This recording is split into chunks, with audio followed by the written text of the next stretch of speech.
Students, आज हम आपको बीएससी फर्स्ट ईयर में राइबोसोम्स के बारे में बताएंगे कि राइबोसोम्स होते क्या हैं। आपने 12th बेस में राइबोसोम्स वगैरह के बारे में तो पढ़ा ही होगा, लेकिन अब जो क्या है आपके सिलेबस में जो राइबोसोम्स हैं इससे ऑब्जेक्टिव क्वेश्चंस आपको बनने होंगे। तो मैं एक बार आपको थ्योरिकल रूप से समझाऊंगी कि राइबोसोम्स हैं क्या। तो सर्वप्रथम आपसे जैसे इस तरीके से पूछते कौन से सन में किसने इसकी खोज की, किसने आविष्कार किया, कितने कितने ये किसी मिलकर बना होता है। तो इस तरीके से आप जो थ्योरीज में से अपने जो भी आपको क्वेश्चंस लगे आप उनको पुट अप करके नोट करते जाइएगा, ठीक है। सर्वप्रथम पैलेट ने इसका अध्ययन कितने में 1953 में पैलेट नामक साइंटिस्ट ने इसका अध्ययन इलेक्ट्रॉन सूक्ष्मदर्शी द्वारा किया। किससे किया था? इलेक्ट्रॉन सूक्ष्मदर्शी के माध्यम से इसका अध्ययन किया था। राइबोसोम्स के कण कैसे होते हैं? गोल कला रहित होते हैं। इनके शरीर का व्यास 250 एंगस्ट्रॉम होता है और ये आरएनए तथा राइबो न्यूक्लियोप्रोटीन के बने होते हैं।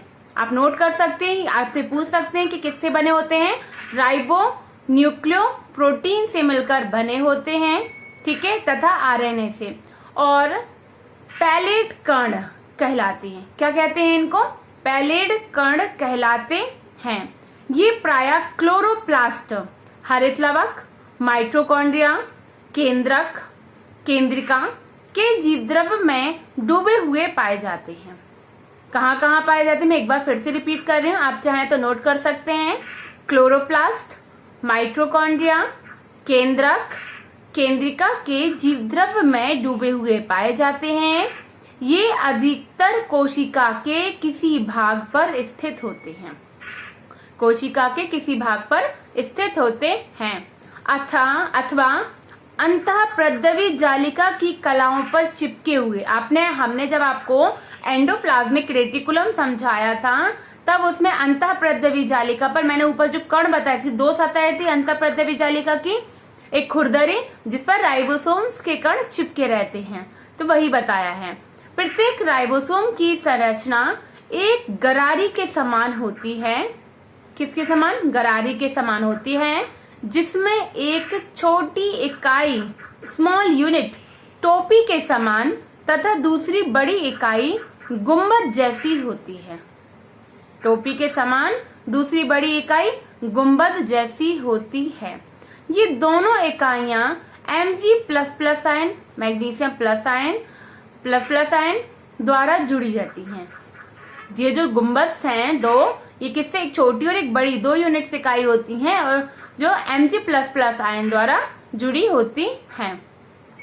यह अपनी बड़ी इकाई द्वारा अंतःप्रद्रवी जालिका की कला से जुड़ा रहता है। राइबोसोम्स आनुवांशिकी संदेशों के आधार पर विभिन्न अमीनो एसिड्स को एकत्रित करके प्रोटीन संश्लेषण करते हैं। क्या करते हैं? प्रोटीन का संश्लेषण करते हैं। राइबोसोम्स के कणों का निर्माण केंद्रिका के कार्यों पर निर्भर करता है। कणों का निर्माण किस पर? केंद्रिका के कार्यों पर निर्भर करता है। तो प्रसिद्ध वैज्ञानिक जो पॉल सी जेमेंसिक थे, उन्होंने 1958 में के अनुसार राइबोसोम्स या माइक्रोसोम्स के बिना माइटोकॉन्ड्रिया अथवा अंग प्रोटीन संश्लेषण नहीं कर सकते हैं। मतलब प्रोटीन का संश्लेषण राइबोसोम्स के बिना नहीं हो सकता, उन्होंने कहा, ठीक है। आकार एवं अवसादन गुणांक के अनुसार राइबोसोम 3 प्रकार के होते हैं। कितने प्रकार के? 3 टाइप्स। जंतु कोशिका द्रव्यीय राइबोसोम्स, पादप कोशिका द्रव्यीय राइबोसोम्स, तीसरा कोशिकांग एवं जीवाणु राइबोसोम्स। जंतु कोशिका द्रव्यीय, पादप कोशिका द्रव्यीय, कोशिकांग एवं जीवाणु राइबोसोम्स, ठीक है। तो ये 3 टाइप्स हैं। 70S राइबोसोम्स की बड़ी इकाई 50S तथा छोटी इकाई 30S की होती है। छोटी इकाई 30S की होती है। 80S में बड़ी इकाई 60S तथा छोटी इकाई 40S की होती है। ये जो इकाइयां बताई आपने पढ़ा था, इनकी यूनिट्स थी बड़ा और छोटा, 2 यूनिट्स में डिवाइड है गुम्मद के समान। तो बड़ी इकाई अगर 80 की है तो वो कितनी बोल दी इन्होंने? बड़ी इकाई 50S, ठीक है। छोटी इकाई तो 30s की हो जाएगी। अगर बड़ी इकाई यहाँ पर 80s है या 60s है तो छोटी इकाई 40s की हो जाती है, ठीक है। इसी प्रकार से 60s वाली इकाई अंतःप्रद्रवी जालिका से चिपकी रहती है। 70s वाले राइबोसोम्स क्लोरोप्लास्ट, जीवाणु, माइटोकॉन्ड्रिया में उपस्थित होते हैं, ठीक है। राइबोसोम्स के बारे में क्लियर है आपको, राइबोसोम्स क्या है। अब थोड़ा सा आगे राइबोसोम्स के बारे में, जो आरआरएनए क्या है। तो राइबोसोमल आरआरएनए मतलब, ठीक है, राइबोसोमल आरएनए को आरआरएनए कहते हैं। जैसे हमने टीआरएनए पढ़ा था, ऐसे राइबोसोमल आरएनए है। तो आरआरएनए कोशिका के अधिकांश भाग में पाया जाता है। कुछ जीवाणुओं की कोशिका में यह 80% तक होता है। आरएनए राइबोसोम्स पर स्थित होते हैं। पता है आपको आरएनए कहाँ पर? राइबोसोम्स पर स्थित होते हैं और प्रोटीन संश्लेषण में सहायक होते हैं।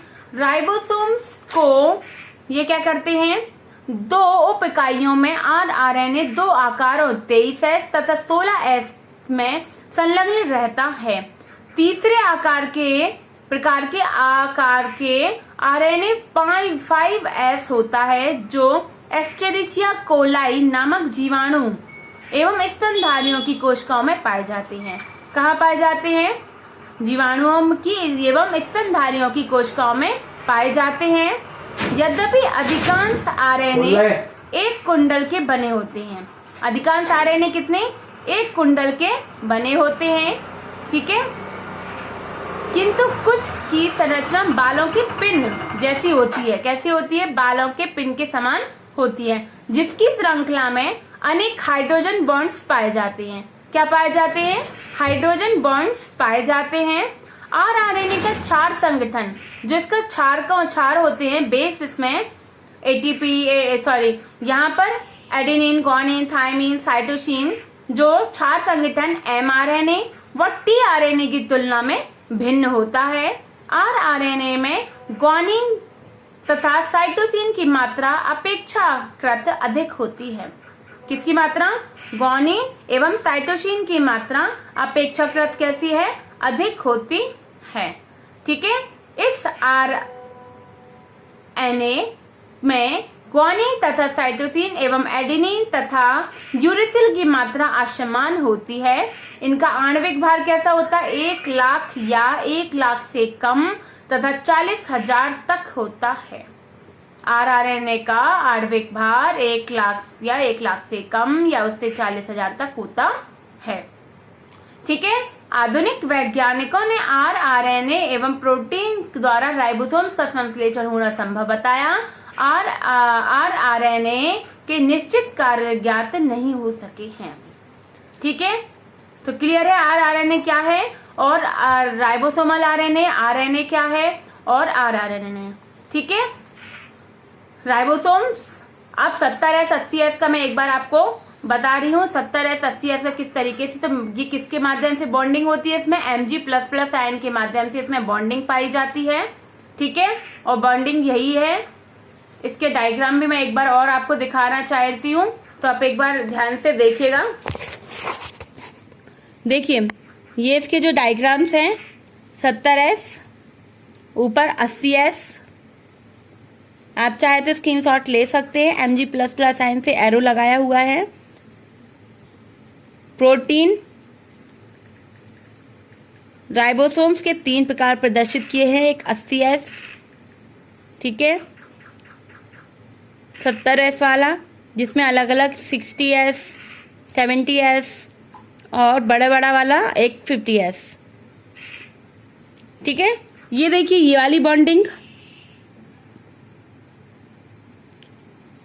इस तरीके से mRNA, tRNA 40S, 60S unit बड़ी, छोटी 40S, ठीक है। और बड़ी वाली साइड से क्या होते हैं? यहाँ से ये अंतःप्रद्रवी जालिका से जुड़ते हैं, ठीक है। तो आई होप कि आपको क्लियर समझ में आया होगा और नेक्स्ट वीडियो में हम आपको आगे का टॉपिक बताएंगे, ठीक है स्टूडेंट्स। सो आज हमारा टॉपिक कंप्लीट है, आरएनए और राइबोसोम्स क्या होते हैं, कहाँ पाए जाते हैं। Thank you.